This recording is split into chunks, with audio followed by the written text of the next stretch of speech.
2 mendiants affamés arrivèrent un jour chez un rabbin hassidique et l'implorèrent, « Donne-nous à manger. Nous n'avons rien à part ce petit sac de blé. » Le rabbin, aimable et prévenant, les invita alors à sa table. Une fois restaurés, les mendiants remercièrent le rabbin et lui dirent, « Nous repartons mendier pour quelque temps. Peux-tu nous garder ce sac de blé ?»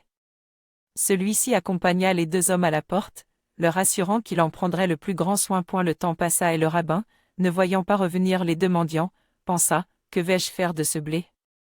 Ne vaudrait-il pas mieux le planter plutôt que le laisser à la merci des rats ?» Il le planta, le blé poussa et fut moissonné. Une année s'écoula sans que les mendiants ne réapparaissent. Le rabbin replanta alors le blé récolté. Plusieurs années passèrent ainsi et, au fil des moissons, le blé remplit tout un grenier. Enfin, les mendiants réapparurent, un jour, plus pauvres que jamais. Comme la première fois, ils l'implorèrent de leur donner de quoi apaiser leur faim. Le rabbin les mena alors au grenier et, leur désignant l'énorme quantité de blé entassé là, leur dit, « Prenez possession de votre trésor.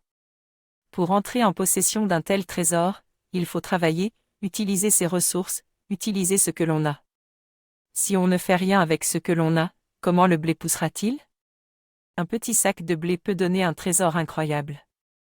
Si on le veut, une valeur ou une connaissance que l'on a, si minime soit-elle, peut nous donner une fortune. Je connais une famille entière où les enfants n'allaient pas à l'école. Ils ne faisaient que lire des bandes dessinées. Et maintenant, que font-ils ? Ils tiennent une chaîne de magasins qui vend des bandes dessinées et sont prospères.